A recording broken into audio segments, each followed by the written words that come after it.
ನಿಧಾನ, ಆಮೆ ಮತ್ತು ವೇಗದ ಮೊಲ. ಒಂದು ಸುಂದರ ಕಾಡಿನಲ್ಲಿ ರೂಬಿ ಎಂಬ ವೇಗದ ಮೊಲ ವಾಸಿಸುತ್ತಿತ್ತು. ಅದು ತುಂಬಾ ವೇಗವಾಗಿ ಓಡುತ್ತಿತ್ತು ಮತ್ತು ತನ್ನ ವೇಗದ ಬಗ್ಗೆ ಎಲ್ಲರ ಮುಂದೆ ಹೆಮ್ಮೆ ಪಡುತ್ತಿತ್ತು. ಒಂದು ದಿನ ರೂಬಿ ನಿಧಾನವಾಗಿ ನಡೆಯುತ್ತಿದ್ದ ಟೋಬಿ ಎಂಬ ಆಮೆಯನ್ನು ನೋಡಿ ನಗತೊಡಗಿತು. ರೂಬಿ, ಹಹ, ನೀನು ಎಷ್ಟು ನಿಧಾನವಾಗಿ ನಡೆಯುತ್ತೀಯಾ? ನನ್ನ ಜೊತೆ ನೀನು ಯಾವತ್ತೂ ಗೆಲ್ಲಲಾರೆ. ಟೋಬಿ, ನಾನು ನಿಧಾನವಾಗಿರಬಹುದು, ಆದರೆ ನಾನು ಎಂದಿಗೂ ನಿಲ್ಲುವುದಿಲ್ಲ.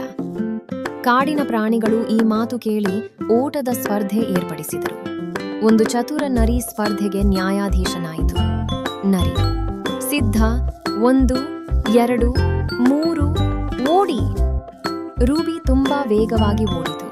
ಟೋಬಿ ಮಾತ್ರ ನಿಧಾನವಾಗಿ ಹೆಜ್ಜೆ ಹೆಜ್ಜೆಯಾಗಿ ಸಾಗತೊಡಗಿತು.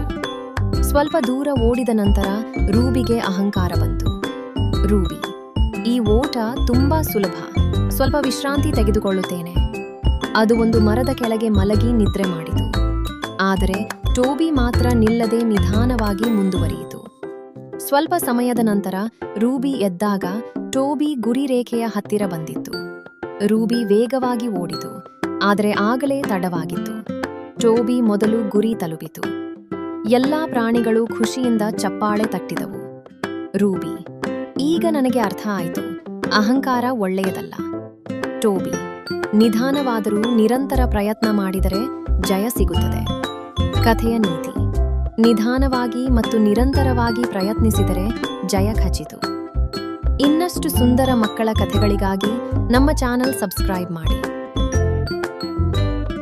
ಒಂದು ಸುಂದರ ಕಾಡಿನಲ್ಲಿ ಒಂದು ಕುತಂತ್ರಿ ಕೋತಿ ವಾಸಿಸುತ್ತಿತ್ತು. ಅದು ಯಾವಾಗಲೂ ಬೇರೆ ಪ್ರಾಣಿಗಳನ್ನು ಮೋಸ ಮಾಡಿ ಅವರ ಹಣ್ಣುಗಳನ್ನು ಕದಿಯುತ್ತಿತ್ತು.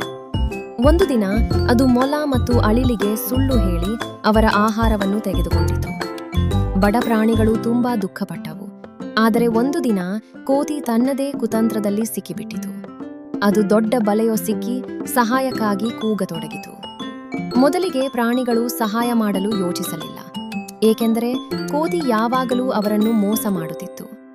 ಆದರೆ ಕೊನೆಗೆ ಅವರು ದಯೆಯಿಂದ ಕೋತಿಯನ್ನು ರಕ್ಷಿಸಿದರು. ಕೋತಿಗೆ ತನ್ನ ತಪ್ಪಿನ ಅರಿವು ಆಯಿತು. ಅದು ಎಲ್ಲರ ಬಳಿಯೂ ಕ್ಷಮೆ ಕೇಳಿತು ಮತ್ತು ಮತ್ತೆ ಎಂದಿಗೂ ಸುಳ್ಳು ಹೇಳುವುದಿಲ್ಲ ಎಂದು ಮಾತು ಕೊಟ್ಟಿತು. ಆ ದಿನದಿಂದ ಎಲ್ಲರೂ ಮತ್ತೆ ಒಳ್ಳೆಯ ಸ್ನೇಹಿತರಾದರು.